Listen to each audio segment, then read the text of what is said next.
like to call the meeting to order.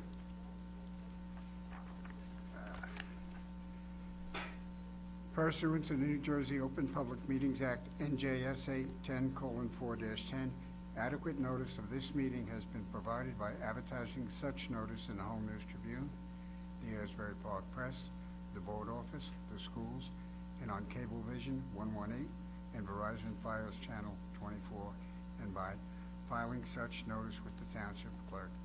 The meeting was scheduled for Tuesday, October 11th, 2022.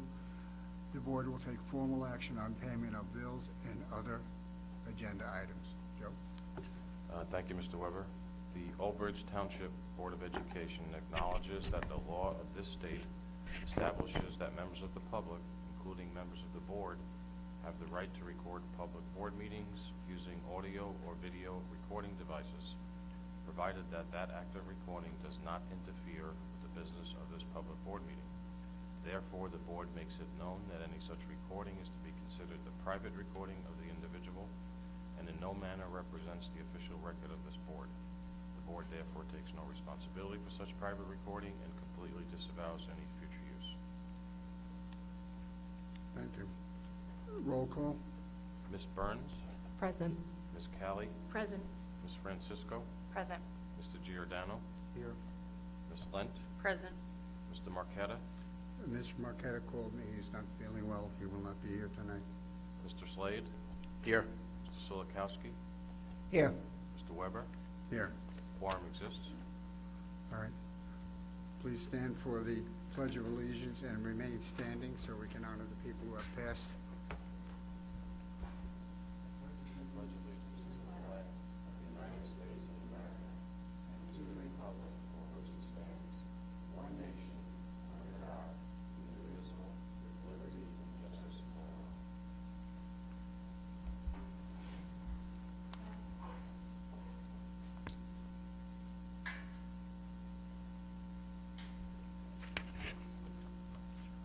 Memorial, move the board acknowledge the death of Francis Decibus, retired teacher and planetarium director, and Stephen Uchtdegraff, grade 9 center vocal music teacher, and Arlene Gardella, retired Madison Central Oldbridge High School English teacher, and express its deepest sympathy to their family and friends.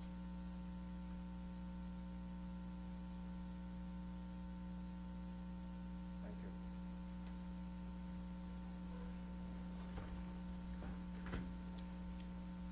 Matt, would you read the code of ethics, please?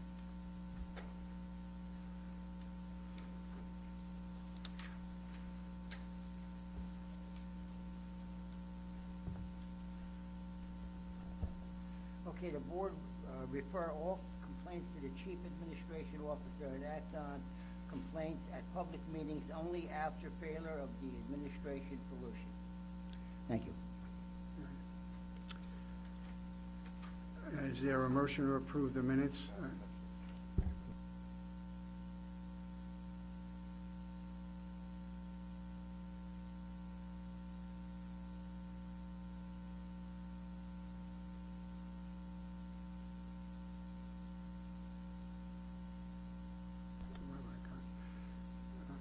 Is there any recognition, Dave? Not at this time, but we may have some for next week. All right. Anything for superintendent's report for tonight? Yes, I just wanted to follow up. It was my intention to follow up with this board and the public to the September regular board meeting for the Monmouth University items, the grants that were tabled without discussion. So just so I could fill the board in before they propose to take action today, as it is on the agenda. This information comes from the participants involved. One of the first is Jean Zarkowski. This program or proposal is said to take place at Shepherd School, where she's a guidance counselor. Title of the project, and actually this is actually a district-wide project, is Old Bridge DEI Strategic Planning. So the project will focus on creating a district-wide 5-year strategic plan in DEI. Through the work of the district's DEI team, the district administration will receive professional development. Additionally, administration can then offer guidance and support to develop decentralized DEI plans to meet the needs of the students. And again, I did send this to all the board members, so you had it ahead of time. How the funds will be spent: the professional development activities via food and refreshments, professional development materials, audible counter access to audiobooks for the staff, for continued learning and workshop preparation, and registration for continued workshops and conferences. Tiffany Timberman, this project is slated for Madison Park School, is celebrating the diversity that exists within Old Bridge through the arts, provides an opportunity for enhancing relationships between schools, families, and the arts. Funds will be used to acquire art supplies, refreshments, compensation for student artists, and fees for a former Old Bridge student who will be coming to speak about the importance of arts or inclusive relationships with students. Kathy Gramada and Rebecca Bedrecki are both teaming together for this project at Cooper School. The goal of the Cooper School Justice League is to create a safe, inspirational environment where students can develop a sense of confidence and pride within themselves. Students will learn how to bravely, confidently, and respectfully stand up for themselves and others when something is unjust. Funds will be used to purchase resources, shirts, and/or Justice League apparel, materials, and a possible field trip expense to visit another elementary school in the district. Lauren Presercha is the Sandburg Student Assistance Counselor, and the project there will be a Sandburg School Diversity Club will focus its positivity on the challenging needs of the global and local food insecurities that are prevalent in low socioeconomic communities. Funds will be used as resources for foods and of local and international blends to present methods of empathy towards overcoming food insecurities.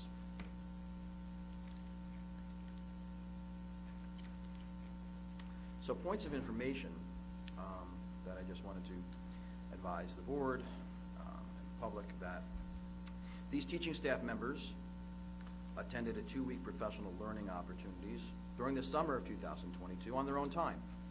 No substitutes were required for anyone's attendance. The staff attending these professional development learning opportunities with zero tuition cost to the district. The professional learning program through the Social Justice Academy is not a matriculated coursework and therefore is not eligible for salary guide advancement. The staff applied for, on their own, self-guided motivation to improve their knowledge and provide new opportunities for the students they serve. All participants have the option to have the tabled funds submitted directly to their own personal bank accounts. However, for transparency, chose to have the funds channeled through the board. And Mr. Parton, if you don't mind, I'm going to use a quote directly related to you.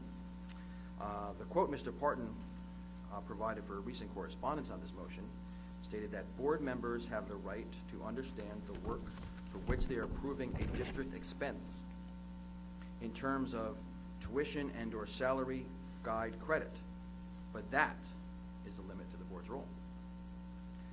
So, it's a statement or a question to the board attorney. There is no district expense in this matter. There's no tuition, no salary guide credit, no substitute cost.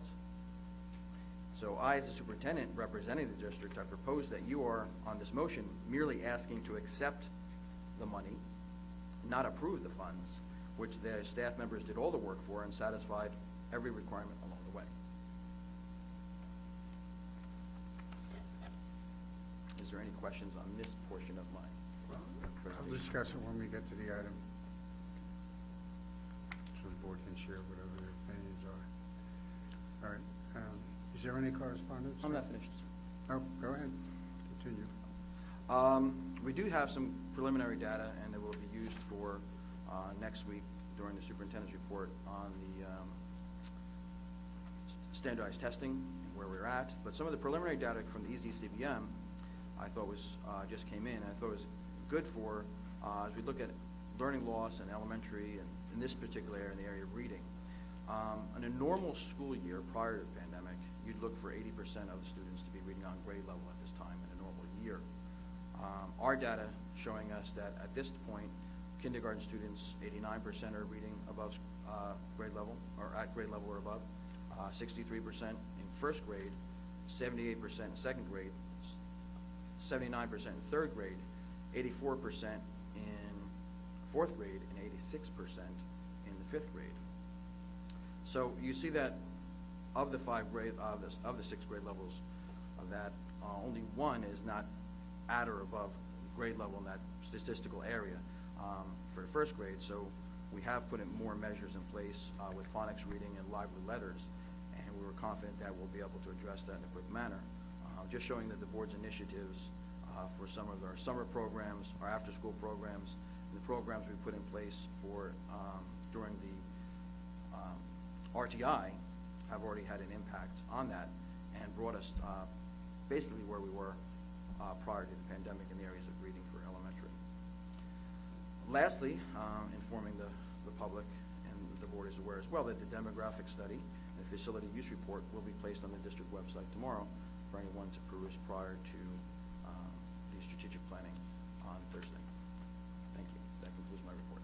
I do have one question, Mr. Cittadino. The baseline standards for the recent tests that you announced the progress, are they the same? Did they come from the state of New Jersey? The last time we had a test on those was 2019, or are they, is it a different baseline that's been developed? This is the easy CBM testing we do every year. And so these comparisons are to the ECBM testing from 2019? These are CBM All right. during the pandemic. Yes, and so that baseline was used? Yes, sir. Okay. All right, we'll have further discussion in the curriculum. Okay, thank you.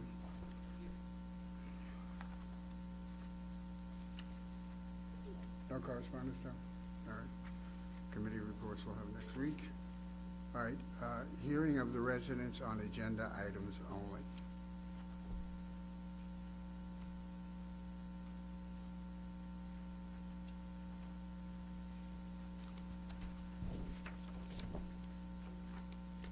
Koji Hamanaka, did I hear correctly that the social justice grant is on the agenda for tonight? No, it's on for action next week. It's just on for discussion. So All right. I'll hold comments my on that would be at the comments end. for later. I'll hold my comments for later.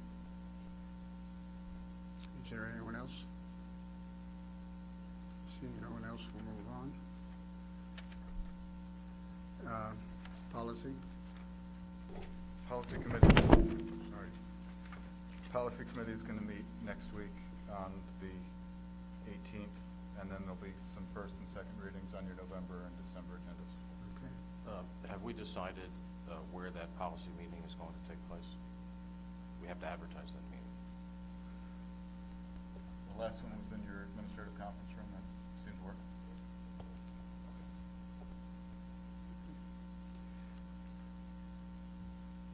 Board members have anything to discuss on curriculum professional development? Move on.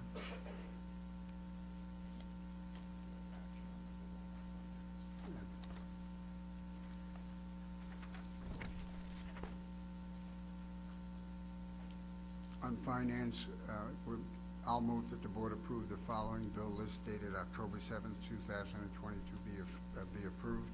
Is there a second? Giordano, second.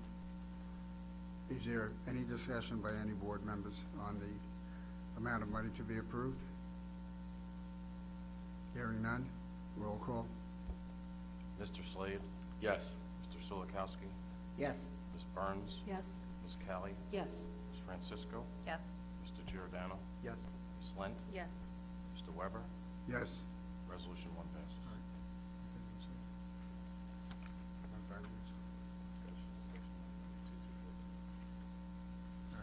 Any discussion on items 2 through 14?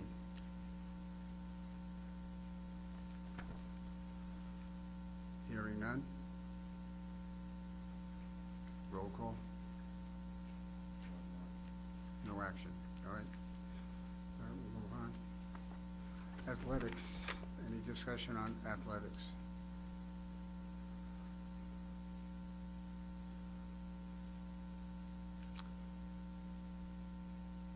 Any discussion on non-certificated personnel office?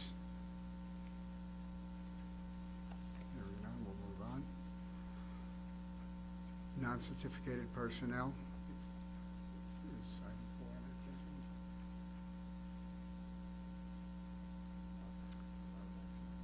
Okay. Yes, All right. discussion on non-certificate personnel operational. I'd like to discuss number 3 and 4, Mr. Weber. All right, go ahead.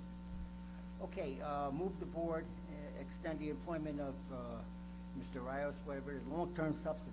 Is that customary to hire substitutes in that area now? I don't know.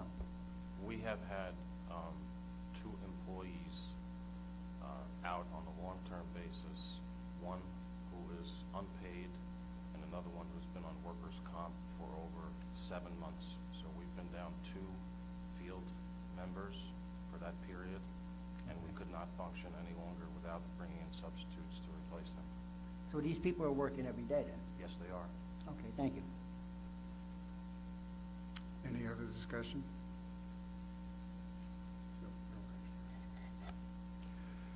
Non-certificated personnel, other. Any discussion from the board? No questions? Items 1 through 7, 9 rather. Hearing none. Certificated personnel. Items 1 through 4 are for action. I'll move those items. Is there a second? I'll second. Discussion from the board, questions?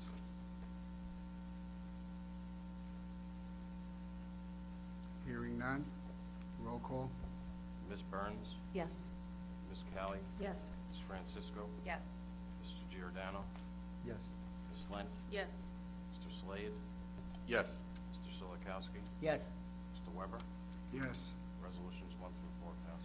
All right. Under curriculum, discussion on items 5 through 21. Any questions?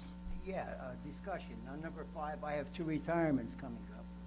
From one at the high school and the other one is at the Glen School. We'll talk about that next week. And also, I'd like to separate number 11 for discussion. Well, there's no, okay, go ahead. Go ahead, Matt. Okay, number 11. This is a position, Director of Technology. We're going to be voting on this next week. I would appreciate if I could meet this person before the meeting next week, possibly in the beginning of the agenda meeting or whatever.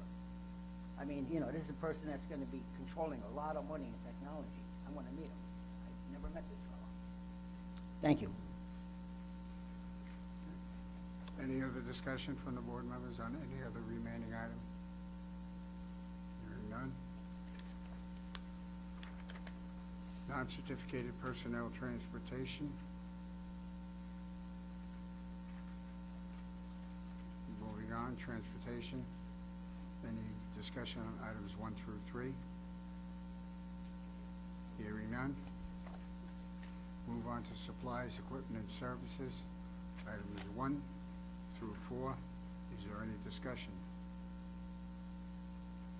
Hearing none. Move forward. Under miscellaneous, items 1 through 7.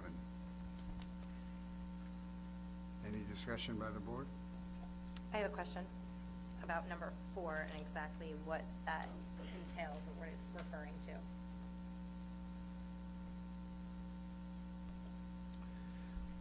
The, having a emergency virtual or remote instruction plan is a requirement of the state of New Jersey that in the case of an emergency where this district is closed by following the newly adopted board policy, that a plan is in place, just as it was any previous year.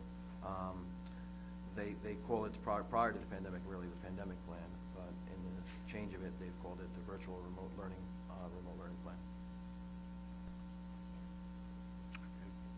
Any other questions? Board Secretary? Nothing. I will open it to hearing of the residents on any school district issue.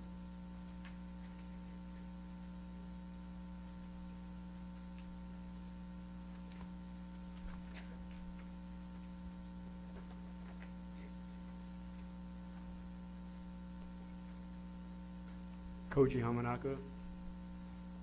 want to respond to a comment made by Superintendent Citadino at the end of the September 20th meeting. He said verbatim, "You're undermining the teachers every step of the way. The board is undermining. Just tonight's action alone has sent a message to every teacher because this is a professional development college course they took, and you just told them that the funds to support their work for the capstone project is questioned by you. The message that they just received is if you're doing a doctorate's program, a master's program, really put it on pause because the board's going to want to approve your capstone project." He said this in response to concerns about the Monmouth University's social justice grant and the associated capstone projects. First, I support anyone's pursuit of higher education. I also have an advanced degree, so I have an idea about the process involved with attaining one. In my area of study, master's students and PhD candidates work to prove a new theory, modify an existing one, or find a new application for it. These students perform research to support their position and collect supporting evidence with experiments. Their work is done in a lab and typically has no direct impact on the lives of others. And when testing does involve people, it's never done without consent. However, in this case, teachers will be implementing capstone projects that potentially involve our children. That point hasn't been made very clear to us. What has been made clear is that parents or the school board will not have any involvement whatsoever in the decision of implementing a capstone project. Should parents not be able to question these projects when our children are potential subjects and the outcomes have real impacts on their lives? Wouldn't it be responsible to evaluate their goals and methods for achieving them? Essentially, our schools will become labs and our children the test subjects. This school is part of the community, is it not? Shouldn't the community have a say in what goes on in it, regardless of whether it's part of an academic requirement, especially if it has the potential to damage children in the wake of a teacher's educational aspirations? So let me state the message we are actually sending as clearly as possible. I'm not demanding that these teachers stop furthering their education, but what I am asking is that parents have some kind of involvement, even if it's just being informed before our children become pedagogical lab rats. My wife and I have read articles and statements from some of the lecturers of this Monmouth University program, and she'll read some quotes. From their statements, I can summarize their ideas as follows. White people have created all the problems that prohibit people of color to succeed and flourish. People of color will solve these issues, so white people must sit down, shut up, and do as they're told. Then they will dismantle every institution they deem racist and rebuild it to their liking without regard to the opinions, concerns, or disagreements of white people. And what is their vision of equity? Ensuring the outcomes of every institution reflect the demographic by any means necessary. Here in Old Bridge, the population is 62% white, 16% Asian, 13% black, 13% Hispanic, and 8% black. According to their idea of equity, the Board of Ed must always have 6 white, 1 Asian, 1 Hispanic, 1 black person. And even then, I am probably overestimating the amount of white people that would be allowed. How do you ensure that kind of outcome with an election process unless you dismantle it because it's racist? I counted 32 individual names listed on the administration's page. I have a feeling that it isn't made up of 20 white, 5 Asian, 4 Hispanic, and 3 black people. That's another racist institution that needs to be dismantled, regardless of the amount of effort people put in to get where they are. I wonder what the demographics of the Old Bridge teachers are. I have a sneaking suspicion that there would be another dismantling there as well. What I'm trying to say is that if you create an environment where these ideas are not only allowed to take root, but also cultivated, you will give birth to a monster. At first, like all infants, it will make some noise, but can be easily satiated. And just like all infants, it begins to grow, and when it has fully grown, the monster you created will turn on you to devour you, judging you against the very philosophies and principles you fed it. I've said it here at this podium before that ideas have consequences. If you don't believe me, just remember that Nazi Germany started with an idea long before it became a reality.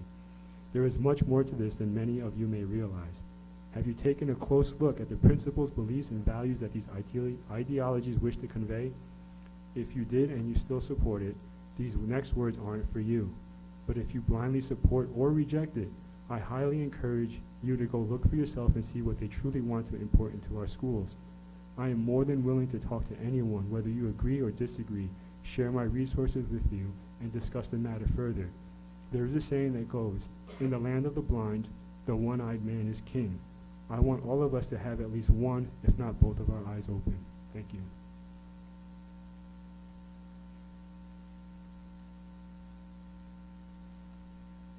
Hi, I'm Melissa Hamanaka. I just have some quotes from the previous lecturers of the Social Justice Academy Professional Development Series listed on the Monmouth University website. Keep in mind, these people are who you are sending our teachers to learn ideas from. So we have Dr. Bettina Love lectured a session called Abolitionist Teaching and the Pursuit of Educational Freedom. Here's what she says about abolitionist teaching in her own words. Open quote, abolitionist teaching is not about trying to reform a school system. It's trying to say the school system needs to be dismantled so it can benefit all students, end quote. In another article, she says, open quote, abolitionist teaching looks different in every school. It comes from a critical race lens and applies methods like protest, boycotting, and calling out other teachers who are racist, homophobic, or Islamophobic, end quote. In her own article, she states it needs to make structural changes that dismantle centuries-old racist institutions from the ground up in order to rebuild with a commitment to community, safety without police, justice, diversity, and actual equity, end quote. Another person, Dr. Dina Simmons, lectured a session called From Surviving to Thriving, Creating Equitable Environments Through Emotional Intelligence and Culturally Relevant Practices. She is a practitioner of what is called social emotional learning, or SEL.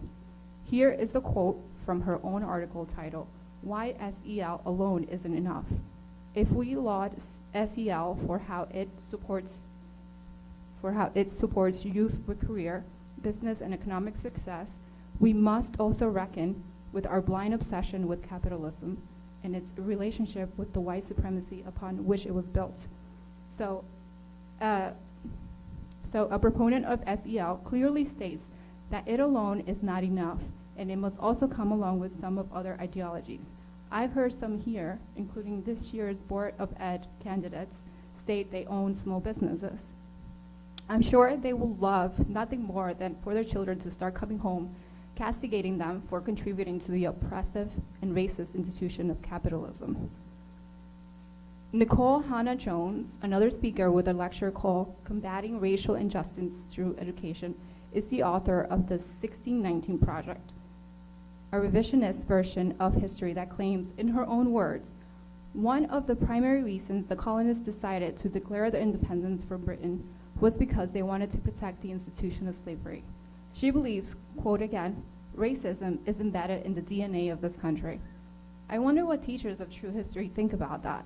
Furthermore, when our children are taught that America is an awful, disgusting, and hate-filled country, is it any wonder every branch of the military is struggling to enlist new recruits, even now when there are increasing threats of war? Thank you.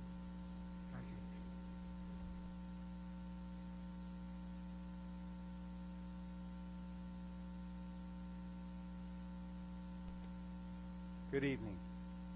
My name is Daniel Finney.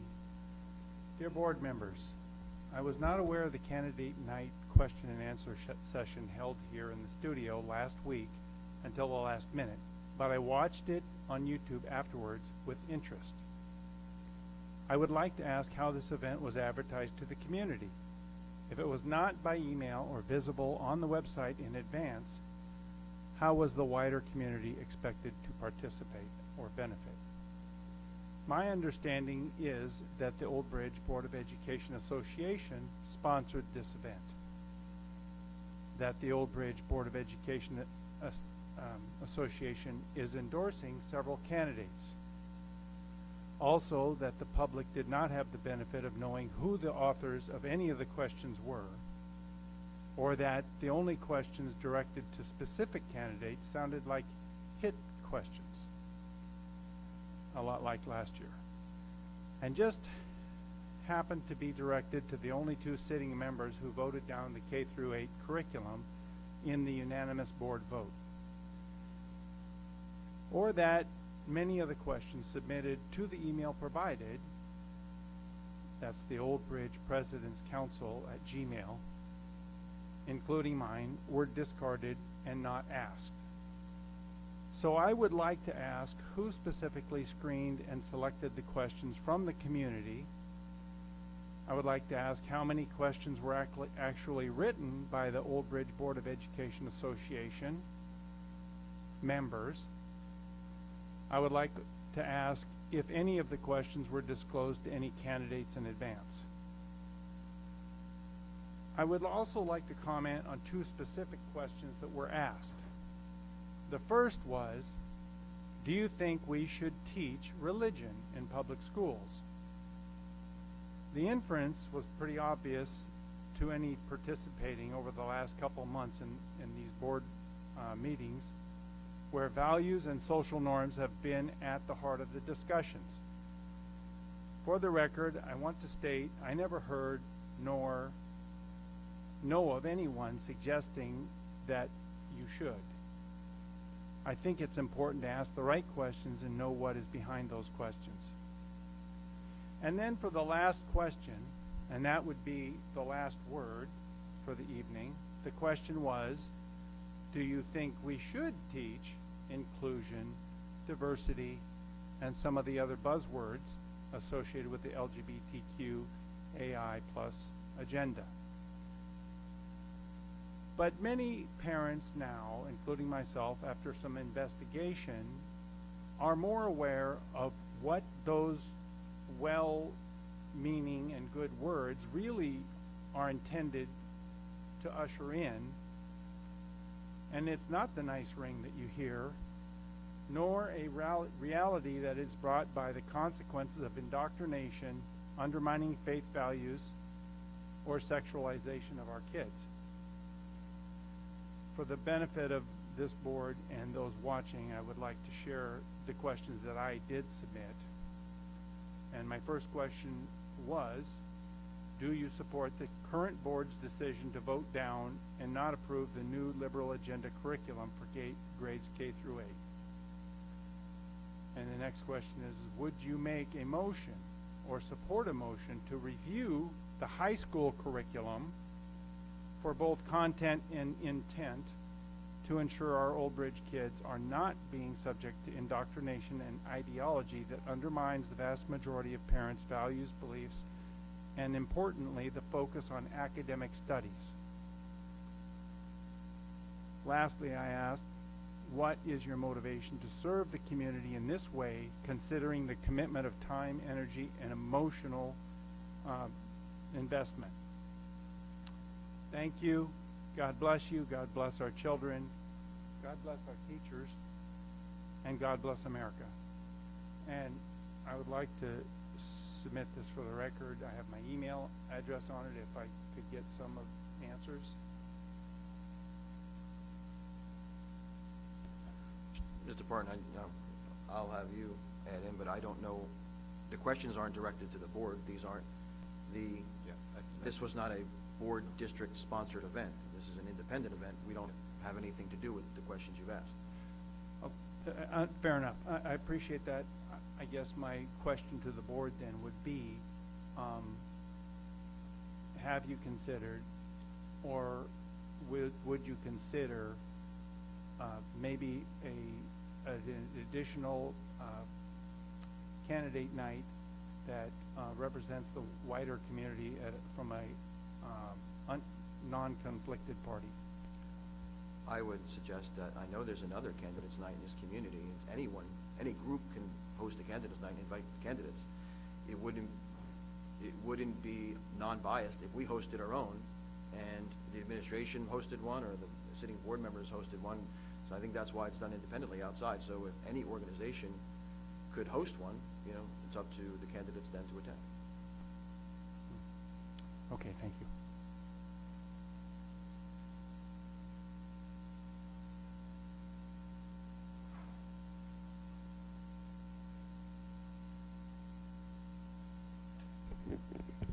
Good evening, Jen D'Antuno coming to you from Memorial PTA. After last meeting, the transportation issue was said to be getting better. I got flooded with parent phone calls and emails. Again, it's particularly the light blue bus and the brown bus. The questions we're getting, and I told them to come to the Transportation Committee meeting on next Thursday. I'll invite them again at Monday's PTA meeting.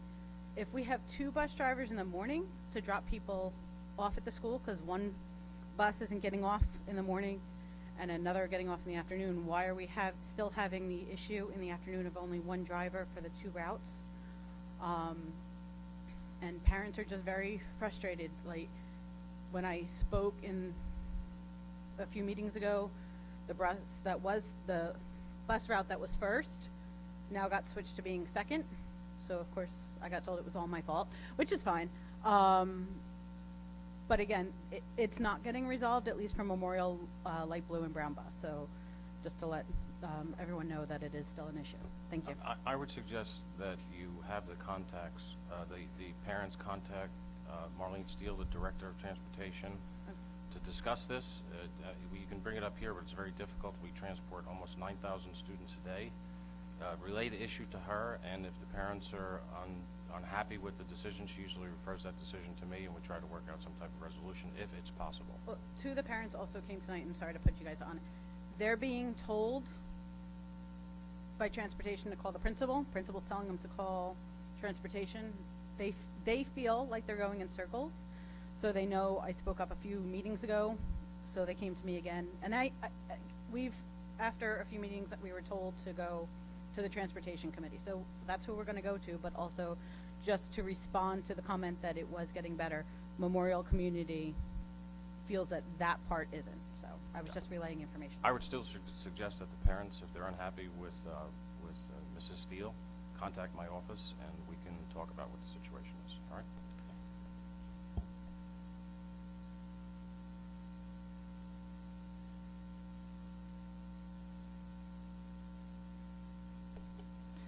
I wasn't going to say anything. I was just going to observe tonight.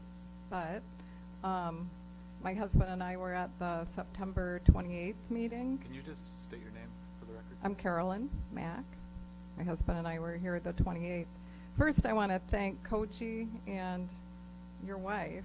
I've never met you, but you must have spent hours, days, I don't know how long, doing the research that you did. And I want to thank you that you did that.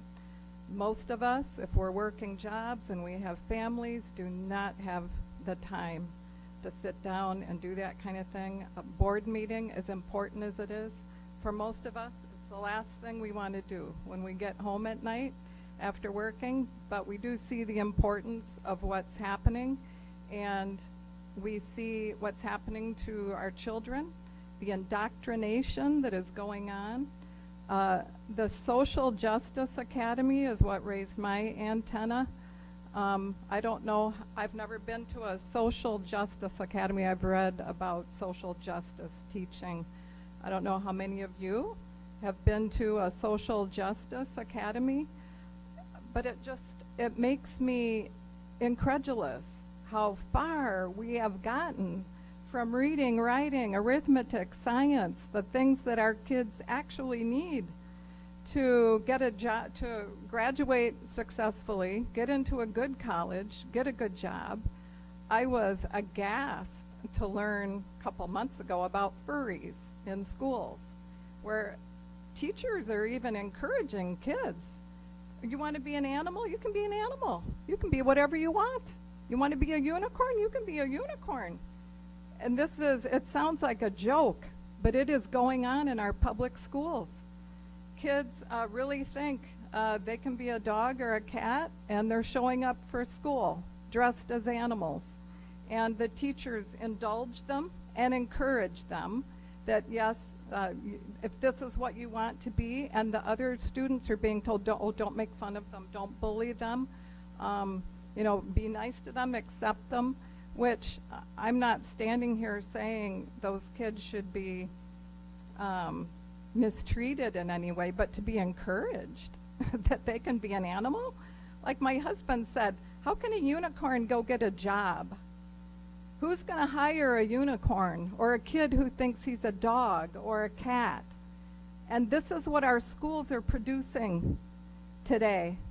And this is why you have parents showing up at board meetings. And on September 28th, when you had 150 parents in the audience, this is why. And when we come and then we hear about a Social Justice Academy, like I said, what is happening? Why can't kids just learn science and history and math and spelling and grammar and reading. You have your hands full. Teachers do, if that's all they have to teach. But now you're adding these other things. Abolitionist teaching, they want to dismantle racist institutions and teach kids whites are the oppressors? Really? Is this the direction you want to go? I don't think any of us here want that. We do not want division in our schools. We want the kids working together to learn and to succeed in life. And this is not the way to do it. We are not going the right direction. If we're going to spend money sending teachers to social justice academies, God help us. God help us, because this is not what public schools were intended to do. And this is why you have more and more parents leaving public schools, going to charter schools, going to private schools, doing home teaching, home education, homeschooling. They're leaving in droves. You've got states where Arizona and I think Maine and I don't know where else, where now public money is going to parents and they can take that money and go to a private school if that's what they want to do. That will be coming to New Jersey. You are shooting yourself in the feet if you continue to promote this and to pass it. The parents who got up and spoke eloquently and very well informed about the curriculum, that thank God you voted down for K through 8. They've studied it. They've looked at it. They have spent time. You know, we're up against teachers who are paid to do what they do. None of us are paid to be here. We're up against a behemoth and trying to fight this because we care about our kids. And I hope and I pray that you do too, and that we can get back to the business of what public education is supposed to be, and prepare our kids for life. Teaching them they can be animals does not prepare them for life. Teaching them about social justice does not prepare them for jobs and for college. We have gotten far, far away from what public education was supposed to be. And I hope and I pray we get back on track. This is not the right direction.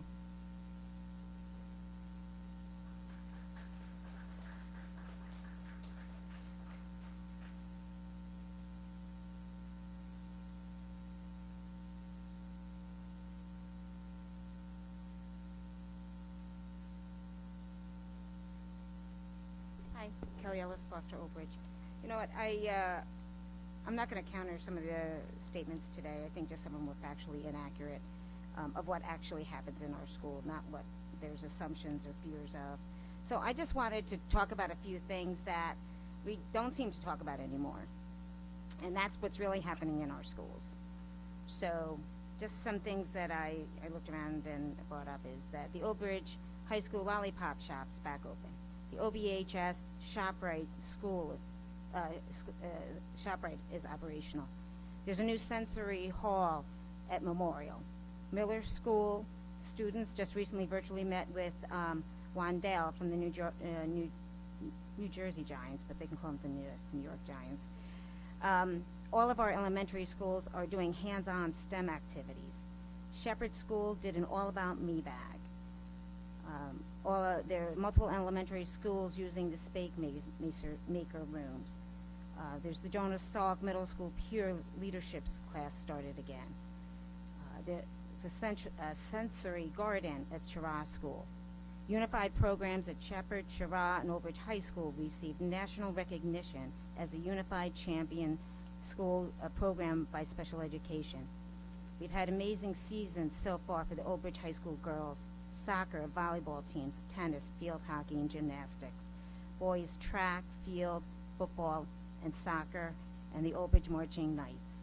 There have been open houses where teachers shared the hopes and aspirations for the school year and what is actually happening in the classroom. Vegetables were grown in the Oak Ridge High School Environmental Club garden, and the little Coop Pantry is open over at Cooper School for donations so people can come and choose what they need, because sometimes they're hungry. And that's one of the projects, is about hunger. So I just would really like us to focus a little bit more, celebrate what is happening in our school, the great work the great things that are happening, and you know, you can keep these other conversations going, but that's not really what's happening in our school. Wonderful things are happening, and it would be nice to hear about it a little bit more instead of some of these things that really are talking about things that are not happening in our schools. There's amazing things. Our kids, Mr. Citadino talked about the results of tests. That's the concern. Are they doing better? They're doing better in reading. They're doing better academically. Can we focus on some of that a little bit more? I'd appreciate it. Thank you.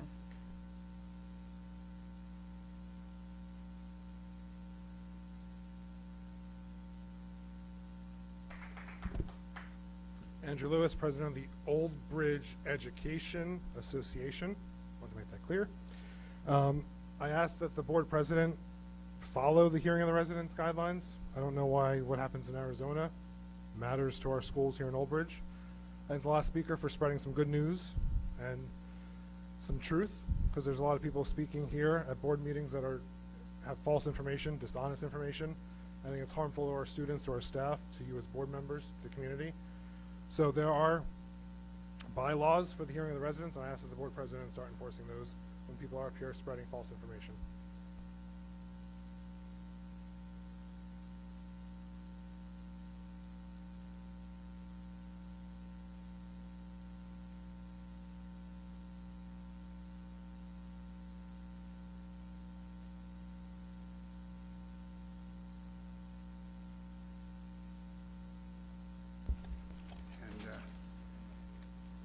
Mr. Weber, may I address some of the concerns? Sure. Thank you. To our first speaker, you stated that you've done your master's work, and I'm sure through that process you had some kind of thesis or capstone project, and you'd be familiar with the Human Research Ethics Act, in which you have to comply with human research and show your study and how your study would impact anyone, especially with children. It's very hard to do human research with children, and none of these projects that we're talking about are even to the point where that's taking place. And those are overseen by my office. That's by New Jersey statute. It's not a board function. Any board function to oversee teacher applications to universities, lesson plans, is a violation of the School Ethics Act. And I'm not saying that to say, hey, listen, I'm the superintendent, I do what I want. That's the law. If it's not the law since this governor, it's not the law since the last governor, it's the law going back, how many years, Mr. Parton? About 30. 30 years. So I'm protecting the district and this board from violating laws. We don't do lesson plans by committee in this town. We don't do lesson plans by committee in the state of New Jersey, anywhere in the United States, I don't think, where every teacher has to submit their lesson plans for every parent to approve them. Because you know what would happen? No lesson plans would be approved, because you're not going to make everyone happy when you have 25 kids in a class and this is what you're going to teach today, because someone will find a problem with it. You talk about some speakers that are presented at a university. There's controversial speakers at Harvard, Princeton, Columbia. I can find ones anywhere. But would we say we're not going to accept any graduates from any of those universities because they did coursework at a university that has a controversial speaker that doesn't fit your feelings about what they should be speaking about? Isn't that First Amendment that everybody's beating me up about and talking about the First Amendment? Isn't that what it's about? But, and it goes across the board. Do you know Thomas White? Cedarville University, dean, evangelical school, just recently fired for sexual assaults on students. Do we say to all those students who graduated from that university, we're not accepting you here because, hey, he's heading up he's the head speaker there. We don't want the grooming that's going on there. I don't think that's the case you're saying, that we throw out the baby with the bathwater because someone speaks at an institution that we don't agree with, that our fine teachers who trying to better themselves can't go to an institution because you disagree with one speaker or two speakers that may have passed through that school. As far as furries, it's ridiculous. If you want to meet me afterwards and tell me the names of the teachers who are promoting furryism, I will sit here with a pen and paper and write down their names. But you come here and to create these falsehoods about what's going on, they're indoctrinating it, They are putting kitty litter boxes in the bathrooms. You sound uninformed and it's irresponsible. Okay, then we can meet afterwards. You can tell me who it is, because that's something I want to be concerned. Because I have board members here who heard those rumors too, and they've done tours of the schools, and they have not seen anything about what you're talking about. But to keep on talking about it every meeting is irresponsible, because everybody's flawed, and I can find flawed in every organization, but I don't point flaws without finding evidence. And to hear hearsay, that doesn't stand up in the court of law as evidence. And to say that a profession of people are violating basic human dignity based upon rumors is irresponsible. Okay. You can talk to Mr. Cittadino after the meeting. We talk about that. We talk about, self-control. Can't even self-control the meeting. We teach self-control. That's what we learned, right? But we don't profess it. We don't do it here. As far as, why are we teaching these? Every time something happens, school's got to do more about bullying. School's got to do more about, students who don't have food. School's got to do more about homeless kids. But only teach English, social studies, math, and science. That's it. And don't teach planetarium, because in the planetarium we teach about the size and the sphere of the Earth. But you know what? There's people out there who think the Earth is flat. One of them want to be one of our teachers, and they start teaching that the Earth is flat. So let's not have planetarium, because someone might teach that the Earth is flat in the planetarium, and that violates, because they're out there. There's people who think the Earth is flat. 2022, but that may happen. So let's not have any planetarium conversations, because that might be something that comes out of it. We're saying don't do something because something may, but no one stands up here with any evidence as it happening. That's the concern. We can find lots of flaws in every organization across the world. And until we stand up and say, listen, this specific flaw is happening, then we're not doing anybody a service, we're doing a disservice.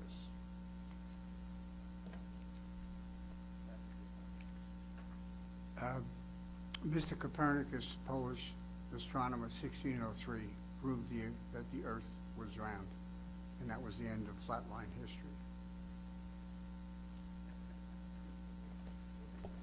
You've never heard of anybody talking about the Earth is flat now?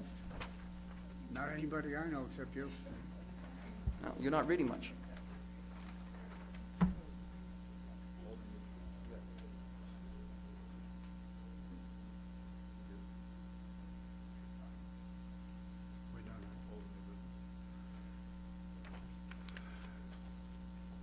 Old business? Mr. Weber, before we move on, can I make a few comments? Yes. Okay. So as a board member, being up here, and I know that I'm fairly new being up here, I find it really hard to have the public come up and put so much time and effort into whatever it is that they want to say, and not address it or not say something and just kind of sit up here. I have a really hard time with that, probably just because I like conversation and talking to people. So I just would like to kind of say a couple of things, and I do have a question for Mr. Cittadino, and correct me if I'm wrong. When you were discussing that it's not really administration's place or the board's place to hold a candidates night, what are you trying to say there? Like, wouldn't it be something that we should do? I mean, we are the Board of Education. We do work with administration. So I'm just having a hard time with that, because I do agree that the President's Council and OBEA candidates night wasn't greatly advertised to the community, and that's the whole idea. So how, instead of hashing it all out, how can we improve that in the future to make sure that we get more of the community? Because as a board member and as a board member who's running again, there wasn't a lot of people here. So how can we improve that? And I think the hard part is that even myself as the superintendent, I have trouble even overly promoting it, because one, it's not my function to promote, and it's not a district function to promote, because then people would say, well, you're promoting it because you're trying to steer towards these other candidates or what have you. It's a difficult position to be in, but it's because it's an elected office, we as the administration have to pull ourselves back from it. and really stay unbiased as possible. So, I mean, I think probably your question's more suited for our attorney. I'll let him do it, but that's just, you know, what I've learned and the practice we've had going back to two superintendents, pardon me. Yeah, that's a statewide issue. It puts the school district and you as a Board of Education in a terrible place to hold a candidates night, because first of all, you're paying for it. So you're using people's money to have people come and learn how to spend their money. It wraps around in a very ugly manner. That is why partners of yours, like the PTA groups, the President's Council, and the OBEA, sponsor these nights. That is true in every district. There is no district that I'm aware of where a Board of Education hosts a candidates night. It puts the board members, this year it would put Ms. Francisco and Mr. Giordano in an untenable situation, and it would put the other 7 of you in a bad situation as well. So it's not a viable option, even though it may seem like the obvious thing, because we're all here all the time, just like this. That's why we do not campaign from this stage, and that's why you can't. What about advertising the President's Council Candidates Night? Was that advertised on your website? No, and it never has been. It could conceivably be advertised just to say that is the date of it for the November 8th election, but it would be a very minimalistic notification, like when there's a referendum in a school district and it says vote. Can't say vote yes, it can't say vote for number 7 and 12, and I don't know who those people are. It cannot be specific. So it's a very dangerous thing, but to be very bland about it, yes, it's possible to say there's a candidates night. We could say that at your September meeting. We could say, don't forget, on October 6th, on last Thursday, there's a candidates night. Feel free to watch. The explanation I received in the past, and I don't know if it's from you or from another attorney at like educational seminars. So example is Madison Park Community has a candidates night. If I advertise ours, because they're independent, it's not a district function, then I have to advertise theirs, because they're just as independent as ours. Are they though? The PTAs are part of our schools. No, the PTA is a partner of yours, and they're a recognized parent group, but they are not part of you, just like the OBEA is an educational partner, but not part of the school district. Okay. Correct.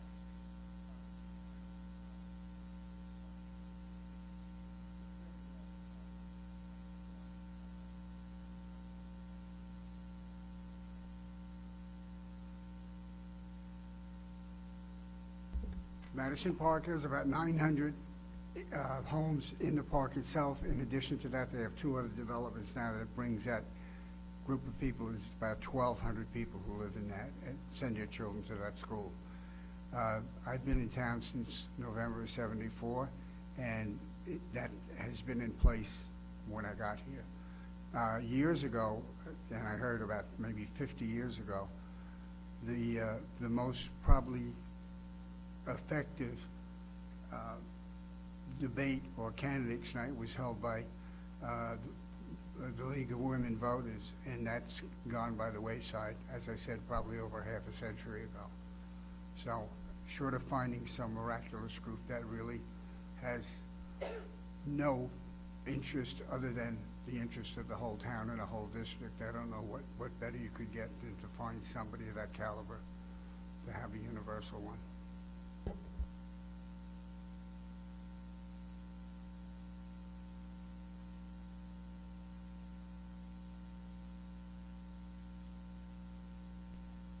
I do. Old business. I do. I have 2 things. I apologize, both of them are lengthy. I'm going to start with the good news. I was asked to read this by the president of our special education PTA. So part of it's what I'm saying, part of it's what she asked me to read. On Sunday, I had the pleasure and privilege to volunteer at SEPTA's Walk, Run, and Roll for Diversity, Inclusion, Equity, and Acceptance. SEPTA's mission is and will always be to celebrate our differences and recognize our common humanity. We had over 40 volunteers. Everyone communicates differently. I'm sorry, I should say, everyone communicates differently. Cookies were made by Miss G, a teacher in our district. We had 21 teams and over 250 participants. We raised over $6,000, which covers every last penny of the amazing project that they're supporting. Actually, they raised $5,800, but when Mayor Henry found out they raised $5,800, he gave them a $200 check, said make it an even $6,000. Communication boards were purchased, and they will be used to enhance and increase alternate access to functional communication through symbols, images, letters, and numbers. Mr. Borriello, who's a woodshop teacher, Mrs. Cogland, a paraprofessional in the district, and the Old Bridge High School woodshop students built the wood frame around the communication board that is on Lombardi Field. Well, not on the field, off the field, behind one of the end zones. She wanted to give special thanks to John Mayer, who's an Eagle Scout with Troop 129 and an Old Bridge High School football player, for his Eagle project, his Eagle Scout project. He installed the communication board, which, as I said, is now up and will shortly be enhanced with pavers and some shrubbery, and that's what he's doing for his Eagle Scout Award project. Dr. James Toohey accepted the communication board on behalf of the district for Lombardi Field, and Mayor Owen Henry and Matt Mercurio, who's the head of the Recreation Department in Old Bridge Township, accepted the 6 boards for Higgins Field, Geik Park, Menino Park, Veterans Park, Phillips Park, and Lawrence Harbor. And I have, after the meeting, for administration and the board members, there were a lot of leftover swag bags, which include a water bottle, and where are our TV studio? Okay, I have swag bags for you as well. I personally wanted to thank, because I put a call out to our Board of Education because I thought it was important that we had a team, and I would like to thank my fellow Board of Ed members for donating to this event, Mrs. Burns, Ms. Francisco, Mr. Solikowski, and Mr. Slade. That was the fun part. Okay, this next one. So before I begin, I want to say that this has nothing to do with the new health standards per se. I too have reviewed the proposed health curriculum, and speaking as a parent, I too had some concerns. However, while my children are no longer students, when they were, I trusted our administration and our teachers, and I still do. As a Board of Education member, I was and would be prepared to wait for more work to be done and for it to be presented again. And when the lesson plans were available to parents, I would have reviewed them and been honest with the public as to whether or not I believed I would have opted my children out of any or all of what I may have felt was objectionable. In any event, apparently, from what I have been told, what is done is done. And again, this is not about curriculum. I'm just using it as an example. But it's about procedure. I was on vacation for the first curriculum meeting on August 22nd and the regular Board of Education meeting the following evening, August 23rd. However, I took the time to watch the entirety of both meetings, as well as took the time to watch the September 13th agenda session, the September 20th regular meeting, and the September 28th curriculum meeting, even though I was in attendance for the latter 3. Here is what I and all residents who watched witnessed. At the August 23rd meeting, Mr. Solikowski separated health curriculum, stating more work needed to be done before we vote. He went on to say, if voted down, he plans to sit down with Dr. Toohey and administration to formulate a new plan. Mr. Parton says, if this gets voted down, the conversation will continue between the board, the administration, and the parents. Mr. Giordano said, the fact that you can opt out is what will affect my vote. I'm all for choice. And if Old Bridge opts out, it sends a message to the state. This is still Mr. Giordano. I'm going to vote yes. If we're delaying, that's different. If we can delay it, I'm okay. 100% of you can opt out. Mr. Solikowski said we have more work to do before we say yes. Mr. Weber said another month of review, a month for public to get more information, and 80% can opt out, and that will make a difference rather than changing the law we've been gifted.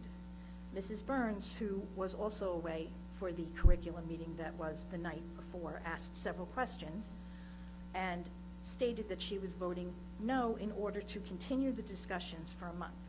Then Mr. Solikowski scheduled another curriculum meeting, Sal Giordano, in his closing remarks, said, "Don't get excited about my no vote. It would be worth it to fight if it was 100% mandatory, but it's not. There's an opt-out, so I will be voting yes." At the end of the meeting, Mr. Giordano suggested recording a committee meeting. Mr. Cittadino said it would be recorded and posted. In actuality, it was live. Mr. Cittadino addressed the behavior at the previous evening's meeting. Mr. Weber said cameras will bring back civility, and he went on to say the next meeting can be civil. That was all at the regular meeting on August 23rd. The agenda meeting on September 13th, Ms. Francisco asked, and I too was going to ask, why is the health curriculum on the agenda if we haven't had the curriculum meeting yet? Mr. Cittadino said there was a legal obligation, but it can be removed by the board. Mr. Parton said you can make a motion to remove, and then he asked Ms. Francisco, and I'm sorry, Mr. Parton, but I'm quoting you here, "I assume you want to delay pending the curriculum meeting," to which Ms. Francisco replied, "Yes." The vote was taken, and Mr. Parton said it will be removed from the September 20th agenda.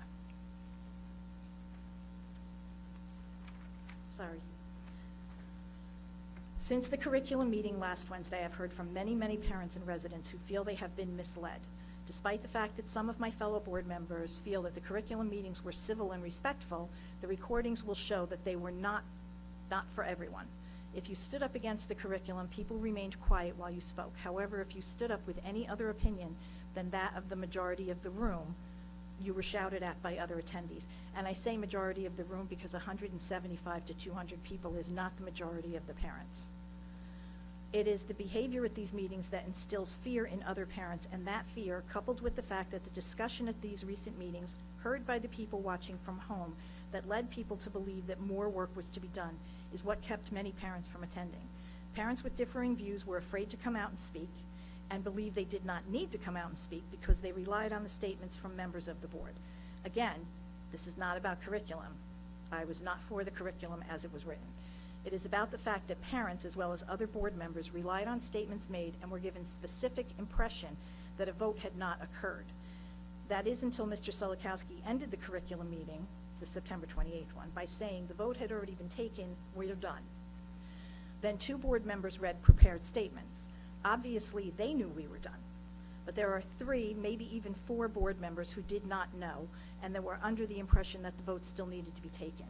If seasoned Board of Ed members were confused by all that had occurred, it should not surprise anyone that parents and residents were confused.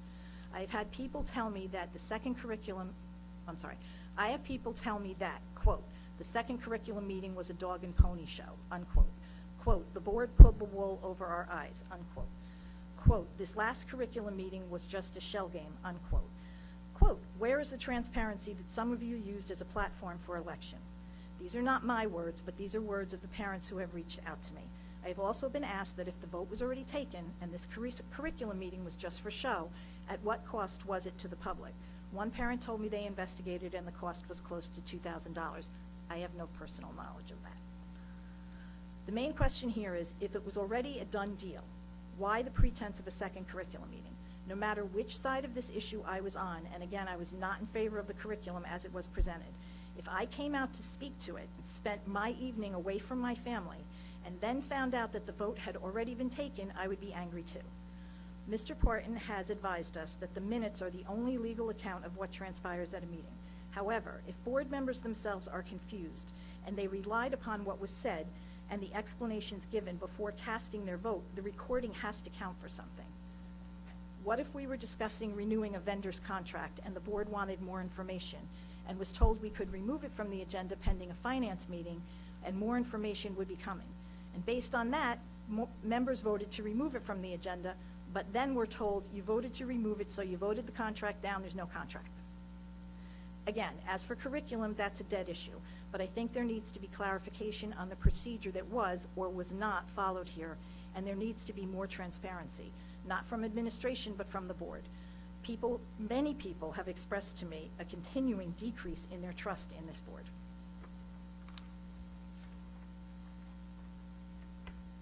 That's all. I don't know if anybody wants to address any of that, but that's all I have. Mr. Barton?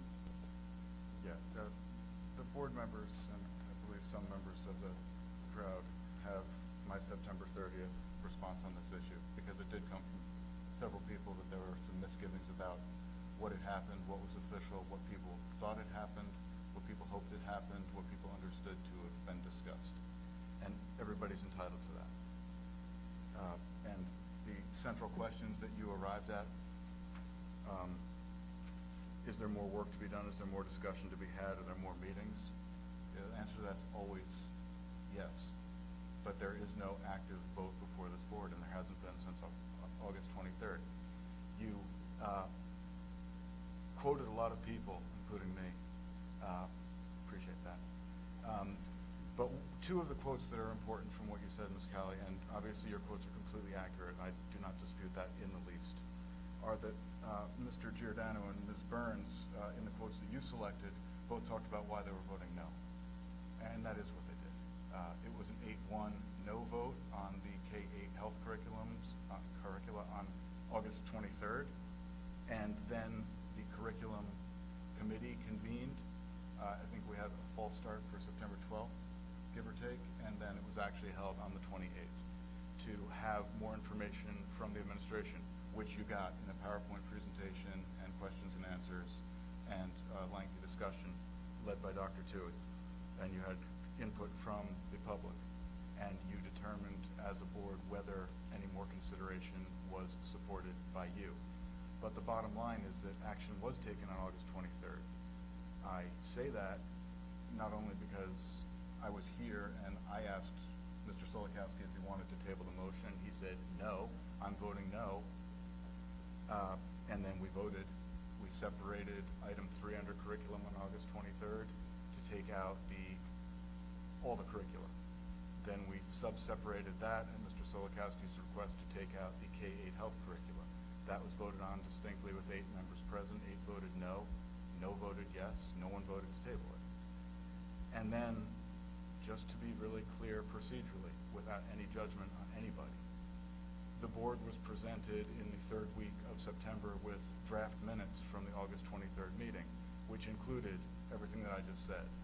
And you voted unanimously to approve those minutes, reflecting that that item had been voted down 8-0 by the Board of Education. Everybody at the September 28th meeting appeared to have a strong opinion. And everybody at that meeting and here is entitled to that strong opinion, regardless of which side it's on. It doesn't matter. But the status of this curriculum right now, and there is no procedural defect in it, right or wrong, frankly, regardless of my quotes, is not my job. What you did as a Board of Education on August 23rd, September 13th, September 20th, and September 28th was completely legal. You voted down a motion that was presented to you. You separated it for clarification, and you voted it down. So if people misunderstood that or are disappointed in it or both, that is absolutely their right, and there is nothing wrong with that. But there is also nothing wrong with the action that this board took from a procedural and legal perspective. Anything else, Mr. Weber? Can I just say something? I mean, I knew what the answer was, but I was asked to say all of that because you and I had a conversation about this, Mr. Parton. But I guess the question that remains in the air is, why a second curriculum meeting? If we voted it down on August 23rd, and when Mr. Parton says majority, I wasn't there. It was an 8-0-1 vote, 8-4-0 against, 1 absent. But why the second curriculum meeting? My understanding of that, and please correct me if I'm wrong as President and Committee Chair, is that you wanted to have further discussions to see if any further action was warranted, and that did not happen. So Very true, Mr. Parton. I don't think that this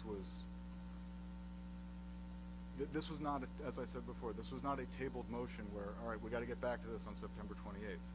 That was not the procedural setting. Again, the opinions are a completely separate issue here. But procedurally, it was not to continue the voting dialogue. It was to see if there was more information to be presented to the board and discussed by the board that would warrant further action. And the answer that night was no. Okay, but we didn't take any, and again, I'm not debating the vote on curriculum. Again, I had my issues with it as well. But if the point of the curriculum meeting was for the board to further listen to a portion of the public and their feelings, and then to see if any more discussion was warranted. We didn't have a discussion to see if any more discussion was warranted. And again, this is not about curriculum. It's really, people were questioning the procedure.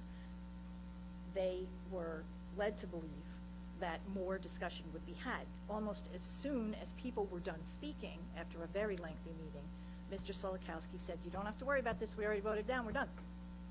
So, again, I understand the point of having the curriculum meeting before we had it, but that was not accomplished by having it. And I'm not saying we should continue to discuss curriculum. I'm just, there's a flaw there somewhere. If you're having a meeting to gather more information, to see if it should continue to be worked on, then why was there no discussion at the end of the meeting and just one person saying, "We heard you, don't worry about it, we're done"? And again, it's not about curriculum, it's procedure. We could be talking about anything.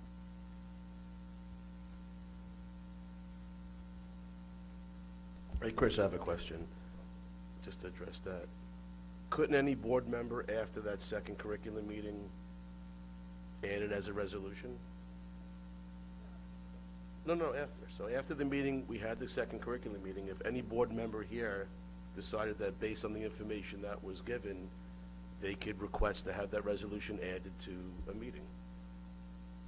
It's not quite that straightforward, but yeah, there is, if it were the will of the board to revisit the issue, that could have been done. I mean, any Had board the member board could have wanted to said, do hey, that. I want to put this back on after information was given at the second curriculum meeting. Yeah, and board members could also, there were only, I believe, 2 board member statements at the end of that September 28th meeting, so that was a time, and I think it was listed as such on the agenda that night, but I'm not sure, for board discussion. So board members who were all present were given the opportunity at that time. What was said and who chose to say what, that's your call as individuals.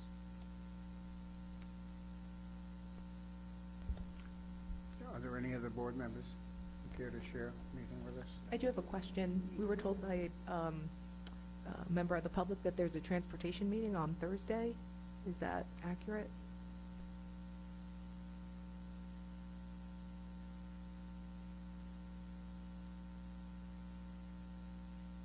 Is there a transportation meeting scheduled in the near future? No, we are having a strategic planning meeting next week, this Thursday, rather. And we have the demography report, which was just received, which will be an integral part of that. Thank you for There is not clarifying. a transportation meeting on this Thursday.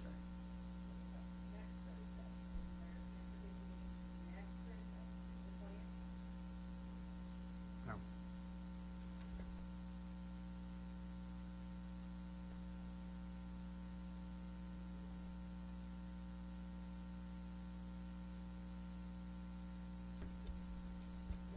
While we're discussing meetings, what time is the policy meeting before the regular meeting next week? 6 o'clock. 6 o'clock, thank you.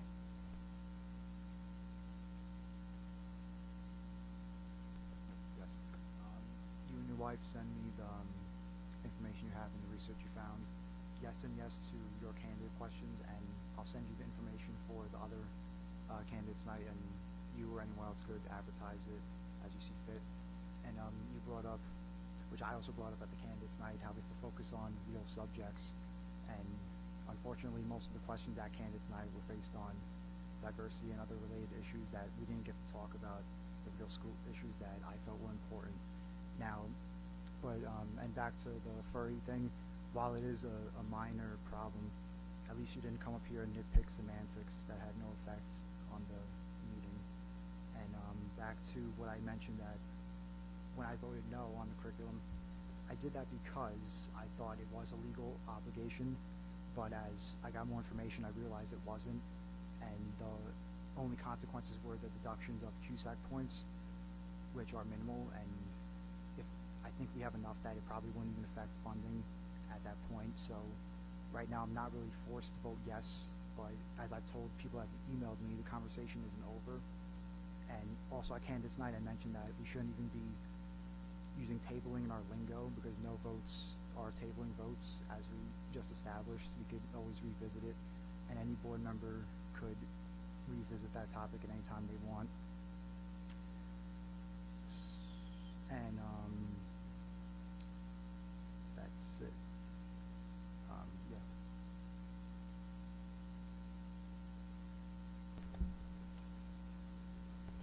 And congratulations to the inductees of the National Honor Society. Their induction ceremony will be, I think, next week on Wednesday.